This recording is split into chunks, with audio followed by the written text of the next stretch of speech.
Powered by Sports Interaction, Canada Sportsbook. Want to bet? Then get in on the action at Sports Interaction. The boys of summer are back on the diamond, and March Madness is on deck. Bet pregame, live and play, or on one of our many prop bets. Sports Interaction makes it easy to deposit, play, and cash out. Head to sportsinteraction.com/SDPN. Or in Ontario, download the app now using the QR code in the bottom of the screen. 19 plus, please play responsibly.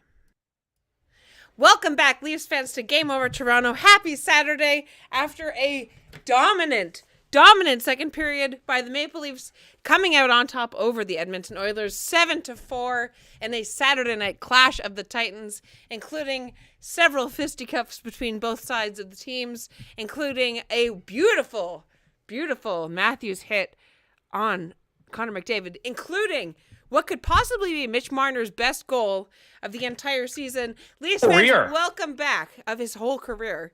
Welcome back to Game Over Toronto. I hope you guys are well hydrated for tonight's stream. No. I hope you guys are ready for a great night. I hope you had a blast watching the game. What a great game. Oh my goodness. Fouad, it is good to see you, brother. How was your vacation? Welcome back. Oh, what a game what a game to return to. What a game to return to. Yeah, I feel so out of the loop. I haven't done this in a while. Nothing was plugged in. And I'm like scrambling. I'm like, oh, do I have to put a microphone in? Or like I have to put some headphones on? No, the great vacation was great. Coming back to this game, that game was absolutely bananas. Lit. It was drunk. It was bananas. So drunk. Yeah. They were obviously happy to have you back. We were happy to have you back. And I am happy to be able to celebrate a beautiful revenge game after the last outing against the Oilers. What a way to turn it around. Everybody on the top lines, all of the big four producing. Noel Acciari coming in clutch in so many moments of the game. You know, John Tavares almost getting a hat trick. I don't know who had a better game, John Tavares or Acciari. Acciari was all over the place tonight. He was so good on the PK. He was so good tonight. There were a couple goals that Murray let in that maybe he should have saved, but we can't complain about a game like that. Like, oh my goodness, for the Oilers to go up early in the game, for the Leafs to fight back like that. Oh. I was worried. I had a whole thing. I mean, the 3-1, it looked bad. It started off really bad. Let's get that out of the way. Yes. First and foremost, started off pretty good. Well, it starts with Kane tripping Marner 55 seconds in, right? And the Leafs actually go up early. Let's not forget, the Leafs did go up early. You know, they capitalized right after the power play. But then, you know, the Oilers get to work, and Matthias Ekholm makes his presence known and ties it only 22 seconds later. As soon as I saw that, I'm like, because that is such a Leafs theme. It's been that Leafs theme for so long. They score that opening goal, and the momentum is everyone's going crazy, and it's like, yes. Yep. Like the game has started off right, and then literally like 3 seconds later, a goal goes in. Yep. And they stop paying attention, right? They all of a sudden get comfortable, and that's it. And we're gonna get to the positive stuff. I just wanted to stop and talk about this because they do this all the time. Yeah. It was like I remember there was a game at home. I think it was versus Carolina when they were when Frederik Andersen was playing, and Frederik Andersen made like the save of his life. Like it was the most immaculate save. I was in the building, and then. Like the next whistle, like about 5 seconds later, in the back of the net for Toronto. And I'm like, you had the momentum and you gave it back. I'm really glad that wasn't the story of the game because I don't even know what the story of the game was. Like there was so many things. I'm glad I took detailed notes because I would forget so many things. Listen, you know me in my notebook. Oh my gosh. As you can see, as this happens, the writing gets larger and larger and larger because like at charts point, on there. Yeah, man. You have charts. At one point, I legitimately have a little chart that I make. She's gonna be in the analytics department. At one point, I couldn't write the goals down fast enough. Like it was every 5 seconds somebody was scoring, and I was losing my mind. Mike Ross. I was losing my mind. Poor Mike Ross. He's up there. He's got to be up there drinking the honey. He's got the honey. He's got the tea going. I wonder if he has Post-it notes on his water bottle like I do. That's the Oilers tears after a win like that. Ooh.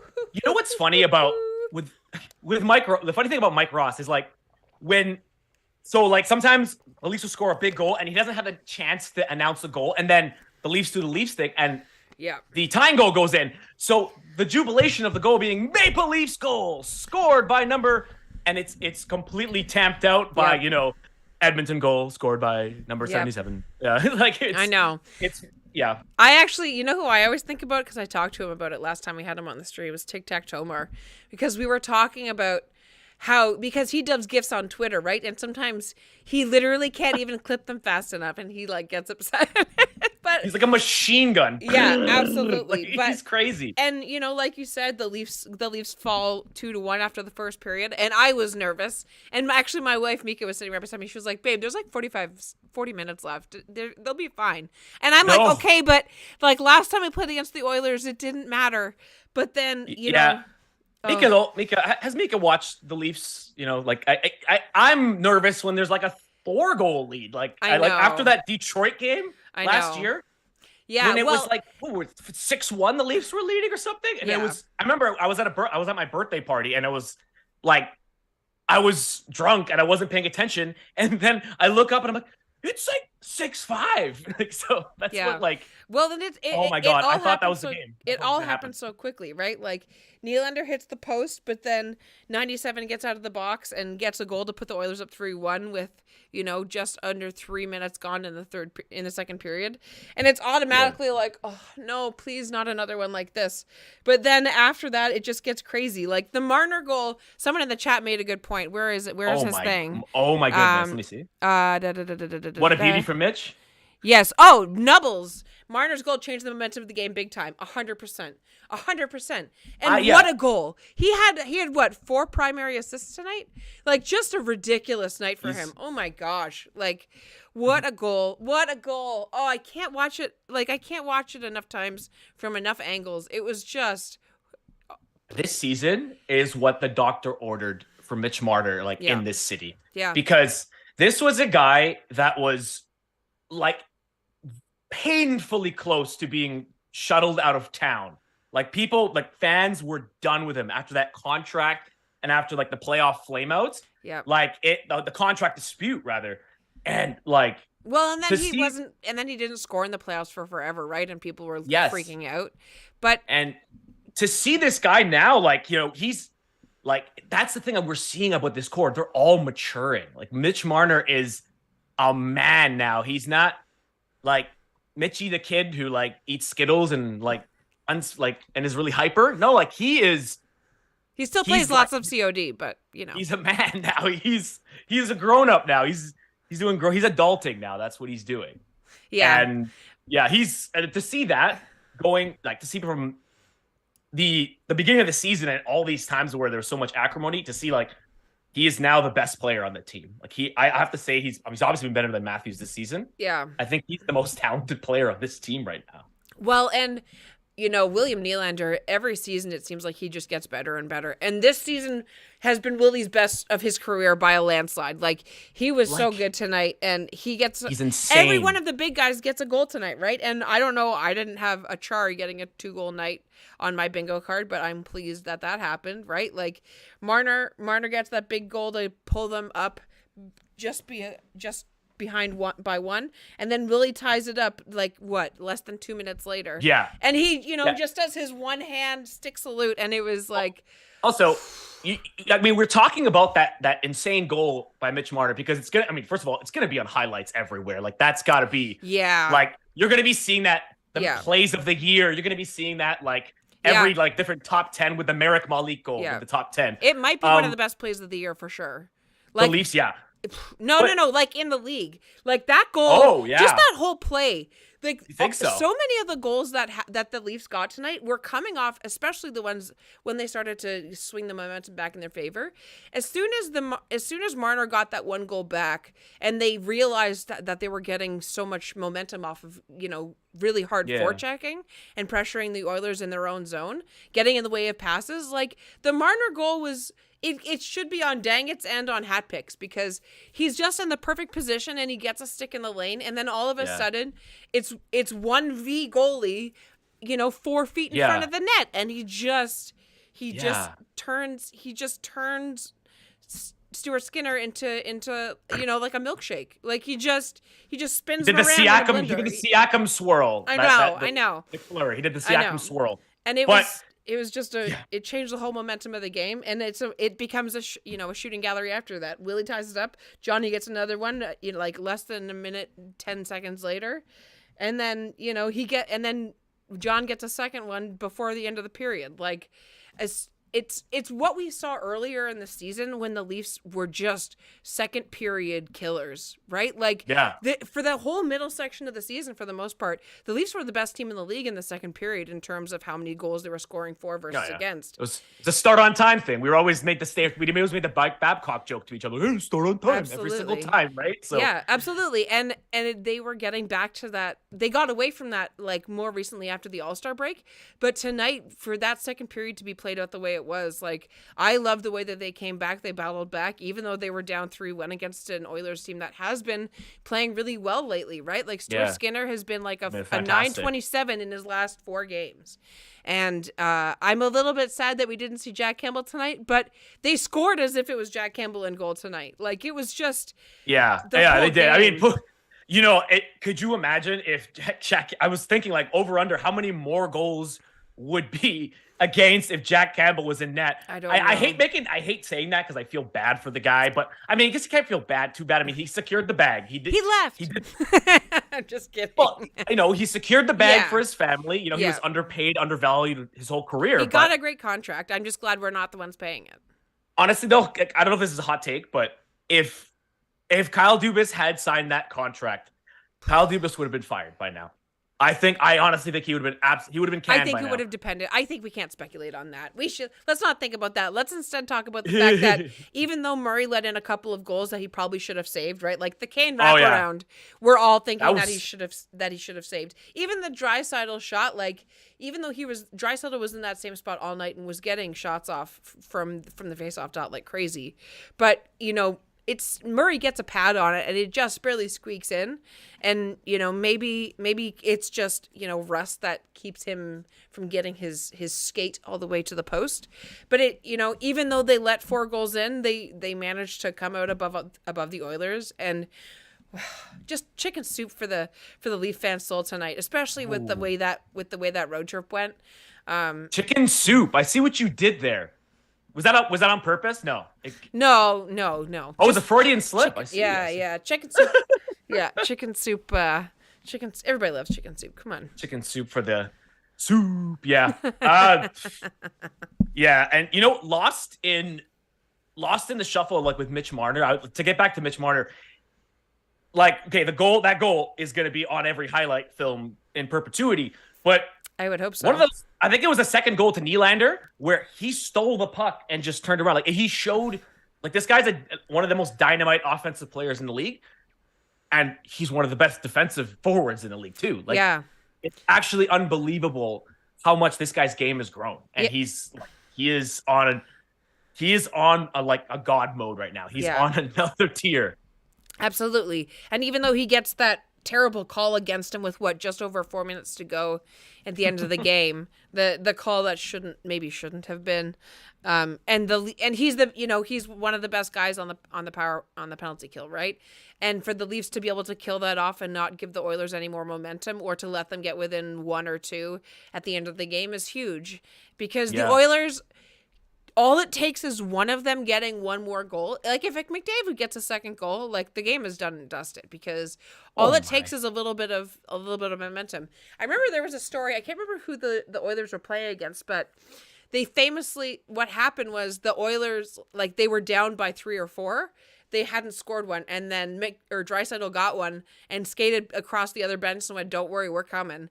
And then the Oilers ended up coming back and winning the game 6-5 or something. Team. Like, it was just, they have the ability to come back on those games, and that's why even when they pull Stuart Skinner and there's 2 minutes left to go in the game, it's still a little bit nerve-wracking because it is the Oilers, because they can do it. They do have Connor McDavid, they do have Zach Hyman, and they're so good, and that's why games like this are so much fun to watch. Stressful to watch, but that was a great. I mean, what a game. You talk about a box office. Saturday night, getting your money's worth. Canadian matchup: Connor McDavid, the best player in the universe, versus the Toronto Maple Leafs, and you have a banger like that. That was a fantastic game. Absolutely. Like, I mean, Connor McDavid it's not even funny how much of a gap there is between him and the rest of the league. Like, people used to say it was him and Matthews neck and neck. I mean, certainly not this season. I mean, but like this season, it's like, I mean, I love Matthews. Matthews is amazing, future Hall of Famer. Mm-hmm. Connor McDavid is degrees better than anybody else in this league. Yeah, it really is. It really is special to see, and it's funny. Like, I don't know if you watched like the pregame interview from this morning, where I guess they asked John Tavares and Morgan Riley about how it is to play against McDavid, and they asked Morgan Riley, and he was like, "Oh, they said to play against John is so exciting," and Morgan goes, "Yeah, John doesn't play defense," and it's true, right? Like, McDavid is a player that, you know, he's a modern day Gretzky. He really is. And there's a good chance. I don't know if he's going to beat him in goals, but there's a solid chance that he might beat him in points because, or at least come close, right?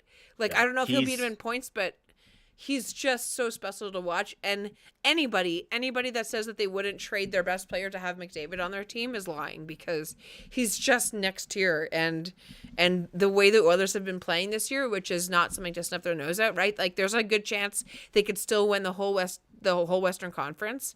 And for the Leafs to be able to rise up from the last game they played against them is really inspiring. And it's, you know, gives me a little bit of hope, right? Because some of the players that we've gotten over the trade deadline either aren't playing, right? That were some of the biggest pieces that we got. Like Luke Shen, everybody's super excited about, but he's still in Vancouver waiting for his baby to be born. And like, please, that's where you're supposed to be. Absolutely. But absolutely. Even Ryan O'Reilly getting hurt and now won't be back until with 1 or 2 games left in the season. And so for them to be able to play as well as they have and come back and win this game is like, I'm super stoked. Like, I'm so stoked right now. Oh my gosh, I can't even tell you. It was a roller coaster ride of emotions. Like, at first I had a whole thing. I was pretty upset. Like, I had some things. I'll save it for if they come up with another poor start and it becomes a loss. Yeah. I'll save that one because, you know, I want to be not disingenuous and try to rain in the parade right now. So, but you know, like it was a roller coaster of emotions. I mean, the Stars starred out. That's what happened. Yeah. And if you want to beat Tampa Bay, I mean, it's going to be Tampa Bay. We know that. You know, that's why we want them to kick ass in these games, because they have to be ready to play Tampa Bay. The Leafs don't have the luxury to sit back and say, 20 games left. We know who we're playing. The Tampa Bay Lightning earned that, right? Absolutely.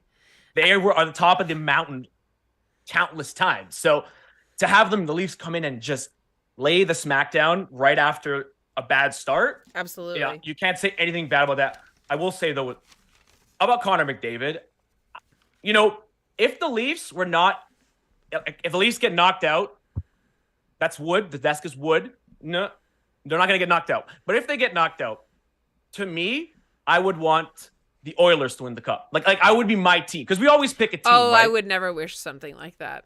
No? No. I mean, I don't want the Oilers to win. No, they're smug enough. Oh God, I don't think they're like, maybe now they're a little bit deeper, but like, if McDavid gets hurt, then is the rest of the team going to be able? Not that I want him to get hurt, to be clear. That's not what I'm saying. But if one of the big guys gets hurt, like, I think it impacts the Oilers a lot more than it impacts other teams. Like, I'm not even talking. Let's not even use the Leafs as an example. Okay, let's look at like the New York Rangers. Like, if Artemi Panarin goes down, they still have Mika Zibanejad and Patrick Kane and Vladimir Tarasenko and Chris Kreider. Like, they have Igor Shesterkin, and they're just a deeper team when it comes to that level in the playoffs. If on the Bruins Pastrnak gets hurt, you still have Brad Marchand. You still have, you know, Patrice Bergeron. You still have Charlie McAvoy. Like, you still have Charlie Coyle, all these other pieces.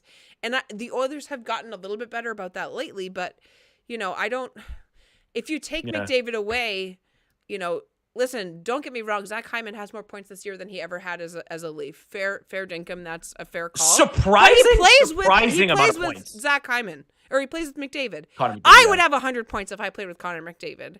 And I don't even play as a forward when I play hockey. Like, that's you play hockey.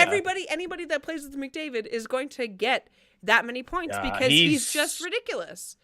Well, I would say, I mean, you can make the argument that like any team with a big star player would, you can make the argument, well, if ifs and buts, right? You can't live in fear. But, with McDavid, I see your point because he is head and shoulders like the sun, moon, and the stars of the NHL. He's crazy. Like, he is like, there's nobody that can touch him, honestly.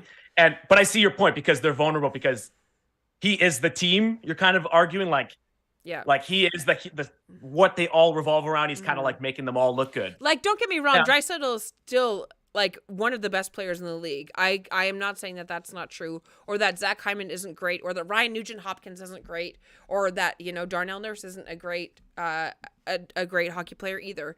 But Connor McDavid is the keystone to that whole organization, and if something happens to him, then all of a sudden it's not so clear. Yeah. And currently, the Leafs have played recently without some of their major players and still been playing very well. They lost Austin Matthews for more than 3 weeks at a time. They had John Tavares out for various points of the season. Like even Ryan O'Reilly, who came in and was such a difference maker, it took him a couple games to get going. Now he's going to be off for a month as well, and the Leafs are still finding ways to win because all of their good players are playing. And for all of those guys to produce tonight, like, it must just feel so good. It must just feel so good. It's after that road trip and coming home, sleeping in your own bed, and then having a game like tonight. Oh man, I hope you guys give yourselves a pat on the back. And if you're in the chat, make sure you guys are hitting likes and subscribe. Thank you for being here tonight. We're gonna keep talking about the game and everything. Yeah, do you think we should talk about the officiating? We won't get fined. Don't worry. I don't know. I mean, I think if we would have got screwed, like we would have or if what happened with the Raptors, where one of the Raptors singled out an official by name and said he was terrible at his job, Fred VanVleet. Yeah. Did you see that? I did. Yeah.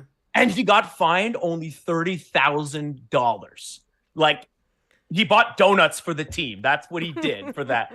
So I posted a video on STPN where I literally said, like, he just opened the door for the other stars in the league. So, like, if LeBron James does that, like, it goes up the hill. So if LeBron James does that, he'll get an edible arrangement from the league. Oh my God. Imagine something like that, right? But yeah, though, the officiating. Sorry, guys. I have like a cat hair in my nose. That's why I keep itching my nose. Oh, Lord. That's uncomfortable. It is. It's terrible. Plus, I have allergies. Oh, God. So, on your point about the players, I mean, the top guys being the top guys, I think that's what we've clamored for. That's been if you come down to it, I mean, you could talk about defense in like 2017, 2018 being really bad. Yeah.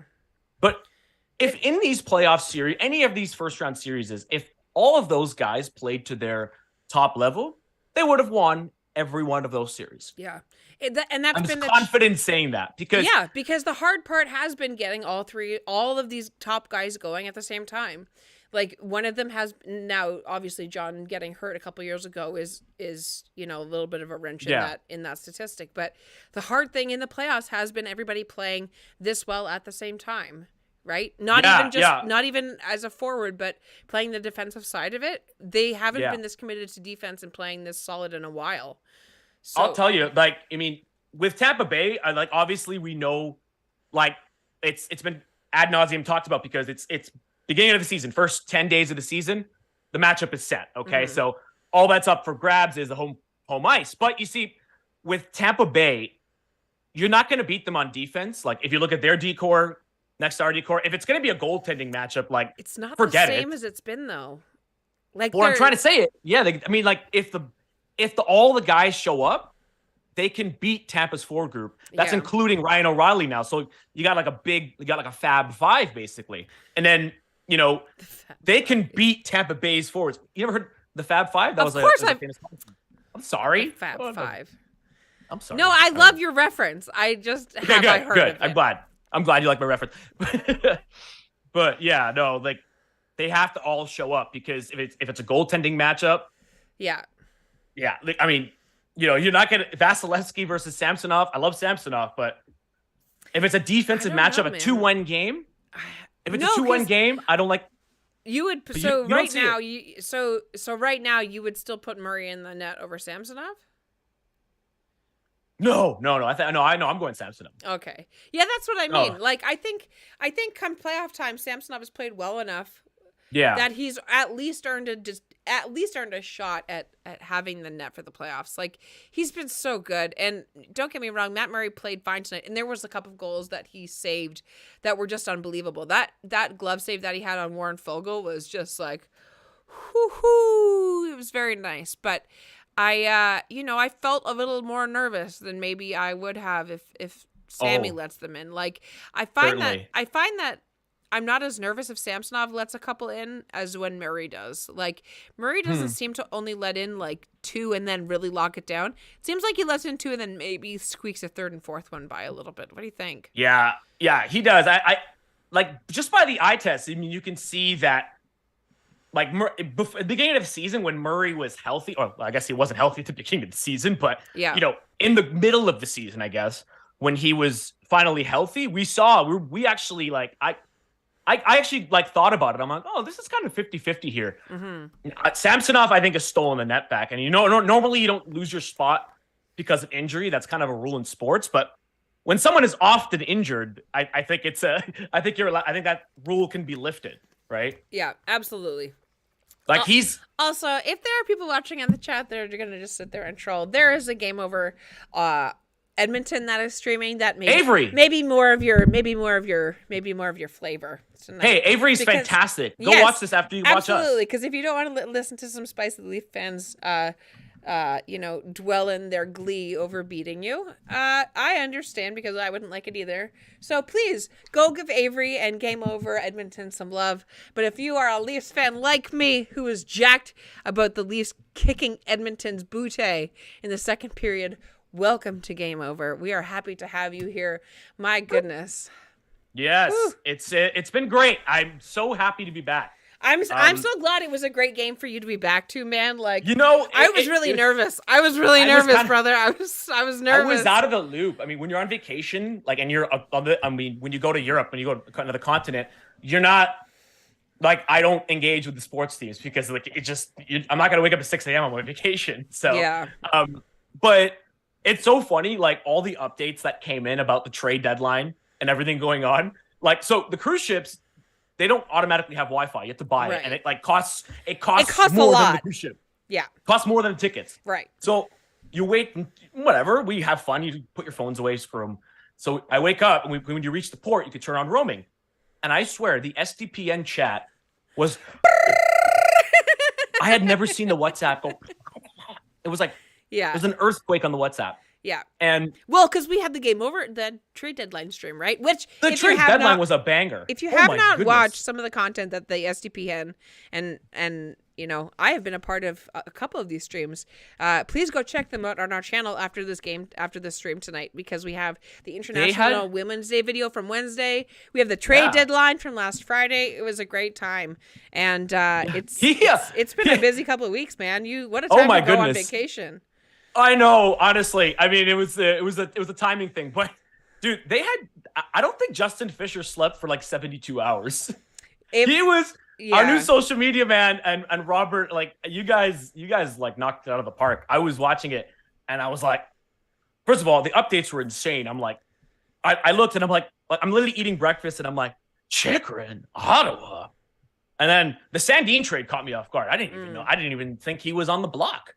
To be honest, I kind of missed that. It's been rumored that he might be wanting it out just because he wasn't getting the opportunities that maybe he should have. And hey, he's been playing really well for Washington, and that scares me. But I wish him nothing but the best, right? Me too. Like, do I wish we could have kept it in a perfect world? Yeah, but if you have some candies and nuts, right? Yeah, I wish that there was. I wish that they could develop capture these guys' potential a bit better. Yeah, because I feel like Sandin, like, next season's gonna put up like 70 points. It's possible. But he's gonna be playing on the power play with Ovechkin, right? So you just wish you could harness the talent somehow to fit into the winning mold. Yeah, because like, we've lost too many. Like, I'm worried he's gonna be an Alex Steen. He's gonna be an Anton Strawman. For sure. Yeah, he's gonna be one of those guys that left. So Sukhjit Singh in the chat was saying it was a great game. Would have liked to have seen Jack Campbell in the net for Oilers. Because Jack had his, you must be a Leafs fan. Jack had his return game last year, but I think there was only like 1,000 people in the stands, right? So it would have been like, I don't want him to get another video, but he played last season. Realistically, okay. Well, realistically, he played for us last season. When he plays, this was his return game. When he plays, whenever he plays for Leaf fans, like what's going to happen? He's going to make a great save, and they're going to make a soup chant because. Even though it didn't pan out and it didn't turn into like a long-term relationship between the Leafs and Jack Campbell. Yeah. The reality is he's still very much loved by all the fans in the city because he was a super nice guy. And, even though we were chirping him a little bit earlier, we obviously wish him nothing but the best. And, we want him to be successful because we know how good he is and we know how good of a teammate he is. And we want him to be as great as he was for the Leafs. But, I maybe don't wish the Oilers as much success as the Leafs either. So. Oh, yeah. Listen, I'm like cheering for him, but like quietly. My point before, I want the Leafs to win because not only because I'm a massive fan, I want the game overs to be absolutely lit. Like that, because if we win the first round, it's all bets are off. This thing is going to the moon emoji. I'm telling you. Yeah, it's going to the moon. And you know what? After that game tonight, how well the Leafs played, I had to pull the Post-it notes back out. It's been a while since I had a victory Post-it note on my Nalgene bottle to match my game over robot on the other side. Better make sure that's done up. It's not over my laptop. I'll admit something here though. When I was younger, like 2006, so that was like after the lockout season, and I had kind of forgotten about hockey. Like I will say that Oilers run in 2006 to the final. I will always have fond memories because that was one of the first ones finals I really watched and paid attention to, and I was captured by the Oilers. I had family that lived in Edmonton at the time, so like that team was fun. I don't know if you guys in the chat remember that one. That was like Chris Pronger, Dwayne Rollinson. Yeah, shout out to that. That was good times. That was the closest that a Canadian team has gotten to winning the cup without winning the cup. They go out within a goal against Carolina. Okay, but like. Yeah, but like, let's not forget. Unfortunately, the Habs did make it to the final a couple years ago. Unfortunately for everybody, they did, but like, they got blown. I mean, the Oilers had a 7-game series, and it was. Listen, this is game over Toronto, Fouad. I'm sorry. I'm just waxing poetically about my childhood memories. I'm just teasing you, fam. It's all good, man. Well, hey, listen, I'm glad that you were able to come back. I'm glad that we had a great game for you to watch. What a return. Yeah. What a return back to the city for the Leafs. Let's see. When are we going to be back? We are going to be back on Monday versus Buffalo. I will not be on that stream, but it is going to be a great game Monday. I'll be on that stream. Absolutely. So make sure you guys check that one out. Make sure you guys tell all your friends if you are having a good time at this one. Make sure you leave your comments down below on who would you rather have on that game? You want Murray or Samsonov? What do you think the score is if Samsonov's in goal? Please tell us in the chat. Please make sure you hit like and subscribe. And please make sure you follow us on Twitter. You can find me at Lauren6. You can find Fouad over here on the right-hand side of your screen at Fouad_sports on Twitter. And I'm throwing up other sports stuff too on SDPN. That's right. I'm doing some TikToks and shorts. You might have seen mine up today. I'm going to be doing some basketball and some hockey stories. So I'm going to try to keep them. Because I'm doing a lot of Leafs content here, I'm going to try to find some fun NHL stories to throw down. Absolutely. But no, it's cool. It's a good way to get my takes off. But I have other like basketball's another passion of mine, so it's good to get an outlet for that as well. So, absolutely. And like I said, make sure you guys check out the other SDPN streams that we put out. The International Women's Day, we had Liz Knox on it. We had Sam Chang from Game Over Vancouver. We had Liz from Game Over Winnipeg. We had Kaya from Game Over Vancouver. It was a great time. And make sure you guys check out the trade deadline stream that we did as well, because it is Sunday and there's no Leafs game, but we are going to be back Monday night on Game Over Toronto. Thank you guys for coming and hanging out tonight. We will see you around next time. Yes. Game over! Powered by Sports Interaction, Canada Sportsbook.